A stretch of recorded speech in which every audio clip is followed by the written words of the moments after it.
প্রথমে আলহামদুলিল্লাহ যে এনওসি পাচ্ছি এবং যাচ্ছি পাকিস্তানে। পিএসএল-এ কীভাবে ভালো করবে এটা নিয়ে চিন্তা করতেছি। আমাদের ফার্স্ট লিগের আগে 80% পেমেন্ট ক্লিয়ার।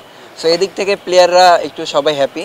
প্রথমে আলহামদুলিল্লাহ যে এনওসি পাচ্ছি এবং যাচ্ছি পাকিস্তানে। তো এর চেয়ে বড় আমার কাছে মনে হয় না যে আমি এর থেকে বড় খুশি আর কি, যে যাচ্ছি ইনশাল্লাহ। তো ভালো করার চেষ্টা করব, টুর্নামেন্টটা চ্যাম্পিয়নে আসার চেষ্টা করব ইনশাল্লাহ। আসলে কন্ডিশন নিয়ে তো এত কিছু ভাবার কিছু নাই, জাস্ট ম্যাচ বাই ম্যাচ চিন্তা করব এবং দলের যেটা প্রয়োজন ওটা দেওয়ার চেষ্টা করবো, এই এতটুকুই।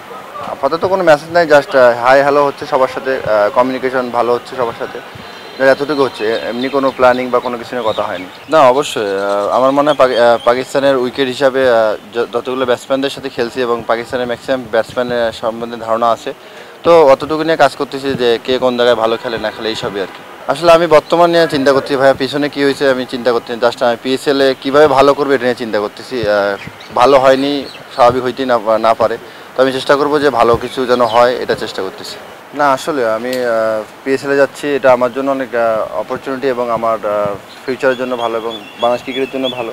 তো আমি চেষ্টা করব যে এখান থেকে যতটুকু নেওয়া যায় এবং বাংলাদেশকে যতটুকু যাওয়া যায়। আসলে ভাই আমি কখনোই অনেক সবসময় বলে আসি যে আমি টিমের যেটা প্রয়োজন অতটুকু যাওয়ার চেষ্টা করব। টিমের প্রয়োজনে যদি একটা ছক্কা লাগে আমি 6 মারার চেষ্টা করব এবং টিমের প্রয়োজনে যদি 10 বলে 30 করার লাগে আমি এরকম করার চেষ্টা করি সবসময়। তো আমি চেষ্টা করব যে টিম যেন জিতে, এরকম কিছু করার ইনশাল্লাহ। না, স্যার জাস্ট বললো যে পিএসএল আমি চাই যে অনেক ভালো যাক। তো আমি বললাম ইনশাল্লাহ স্যার চেষ্টা করবো আমার সর্বোচ্চ দিয়ে।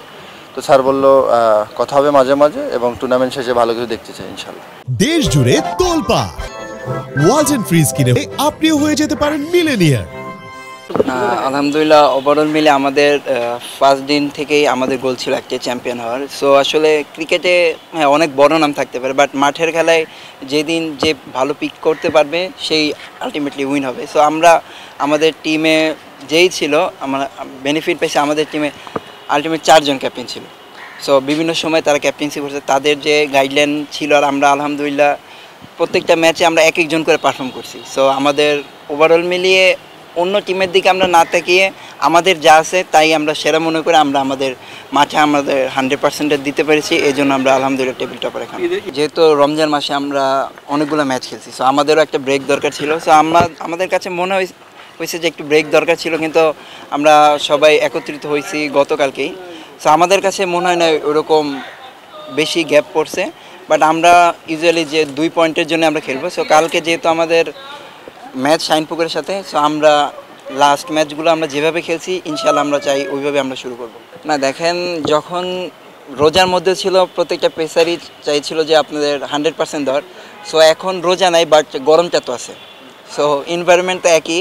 সো ইনশাল্লাহ চেষ্টা করব পেস বলার যারাই আছে, যারাই খেলতেছে সবাই 100% দিয়েই খেলার চেষ্টা করতেছে। না, অবশ্যই আপনারা হয়তো জানেন যে আমাদের ফার্স্ট লিগের আগে 80% পেমেন্ট ক্লিয়ার।